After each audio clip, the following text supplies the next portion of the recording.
Hello guys and welcome to my channel. So in today's video we will talk about rheumatic fever. Rheumatic fever is due to infection with group A beta hemolytic streptococci. इनके streptococci की वजह से जो है ना वो rheumatic fever होता है. ये मोस्टली जो है ना बहुत से जो हार्ट के वेल्स होते हैं ना उनको अफेक्ट करता है. रिमेटिक फीवर जो है ना वो इस वजह से होता है कि सबसे पहले ना रिमेटिक हार्ट डिसीज़ होती है और उसमें ना हार्ट के वेल्व्स अफेक्ट होते हैं. सबसे ज़्यादा मिट्रल वेल्व अफेक्ट होता है, उसके बाद aortic valve and at last tricuspid valve. जो कि ट्राइक्युस्पिड वेल्व होता है वो between right atria right ventricle present होता है. Mitral valve between left atria और लेफ्ट वेंट्रिकल के बिटवीन प्रेजेंट होता है. तो मिट्रल वेल्व जो है ना जो बिटवीन लेफ्ट एट्रिया और लेफ्ट वेंट्रिकल के प्रेजेंट होता है वो मोस्टली इफेक्ट होता है रिमेटिक फीवर में.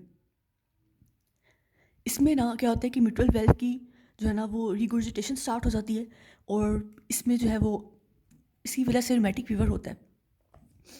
पहले रिमेटिक फीवर में रिमेटिक हार्ट डिसीज़ होगी जिसमें वेल्व्स अफेक्ट होंगे, उसके बाद जो है वो फीवर भी स्टार्ट हो जाता है.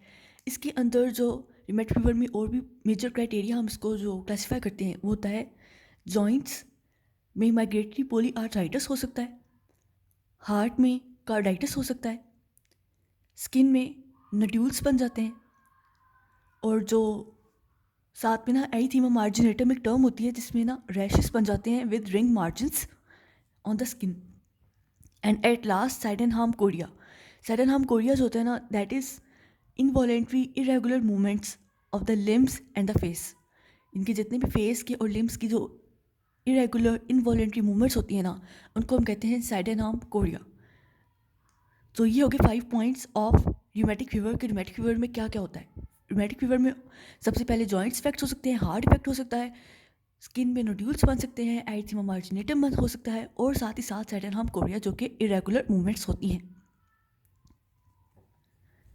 अब हम र्यूमेटिक फीवर को कैसे करेंगे आइडेंटिफाई? तो र्यूमेटिक फीवर में ना क्या होता है कि एस्कॉफ बॉडीज और एनिट्सको सेल्स, एस्कॉफ बॉडीज और एंटको सेल्स बन जाते हैं. एस्कॉफ बॉडीज क्या होती हैं? ये ग्रेनुलोमा होते हैं विद जॉइंट सेल्स. इनमें ऐसे ग्रेनुलोमा होंगे जिनमें जॉइंट सेल्स प्रेजेंट होंगे ना तो वो होंगे एस्कॉफ बॉडीज. और जो एनिट्सको सेल्स होते हैं ना वो मैक्रोफेजेस होते हैं, in large macrophages with ovoid wavy rod like nucleus. इनके जो बड़े बड़े से मैक्रोफेजेस होंगे और उनके साथ क्या होगा? उनके साथ होगा एक न्यूक्लियस जो है ना वो ओवाइड भी हो सकता है, रॉड लाइक भी हो सकता है और जो है वेवी वो भी हो सकता है. लेकिन इसमें याद रखने वाली बात यही है कि Aschoff bodies are granuloma with giant cells and Anitschkow cells are the enlarge macrophages. अच्छा, अब ये तो होगी इसकी थोड़ी सी हिस्टोलॉजी के बारे में. अगर हम देखें कि हमने इस डिसीज़ को कैसे आइडेंटिफाई करना है र्यूमेटिक फीवर को, तो वो इस तरह है कि इसमें ना एंटी स्ट्रेप्टोलाइसिन ओ और एंटी डीएनएस बी का लेवल ज़्यादा हो जाता है. Increase level of anti streptolysin O and increase anti DNase B. तो हम टेस्ट करवाएंगे streptolysin O, anti streptolysin O का और एंटी डीएनएस बी का. अगर इनका लेवल इंक्रीज जाएगा तो देयर विल बी चांसेस के the patient is suffering from rheumatic fever. Immune mediated की बात की जाए, ये टाइप 2 हाइपर सेंसिटिविटी रिएक्शन होता है और ये जो होता है ना इसमें क्या होता है कि एंटीबॉडीज होती हैं ना वो एम प्रोटीन के अगेंस्ट जो बनती हैं, प्रोटीन के अगेंस्ट वो क्रॉस रिएक्ट कर जाती हैं विद सेल्फ एंटीजेंस जो कि प्रेजेंट होते हैं हार्ट में. इसे हम कहते हैं मॉलिक्यूलर मिमिक्री. जो मायोसिन प्रोटीन होती है ना उसके अगेंस्ट क्रॉस रिएक्ट कर जाती हैं वो एंटीबॉडीज जो कि बनती है एंटीजेंस के अगेंस्ट है, एम प्रोटीन एंटीजेंस के अगेंस्ट. तो इस वजह से जो है ना र्यूमेटिक फीवर होता है. इसके ट्रीटमेंट की अगर बात की जाए र्यूमेटिक फीवर के तो मोस्टली ट्रीटमेंट प्रोफाइलैक्सिस का हम दे सकते हैं, पेनिसिलिन दे सकते हैं, एंटीबायोटिक है.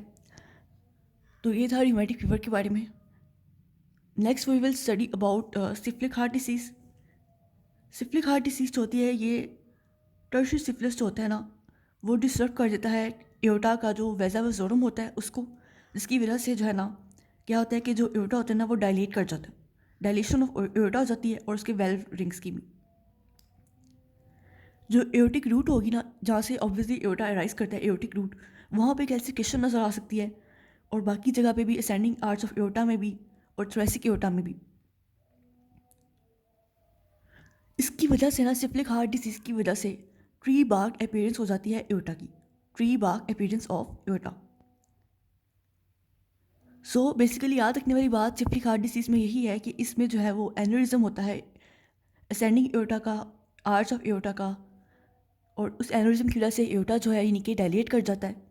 और ये जो है ना टर्शियरी सिफिलिस डिसीज़ होती है। टर्शियरी सिफिलिस की स्टेज होती है ना, प्राइमरी सेकेंडरी, तो टर्शियरी सिफिलिस में मोस्टली ये 3rd डिग्री सिफिलिस में ही होता है और इसकी वजह से ट्री बार्क अपीयरेंस हो जाती है एओर्टा की।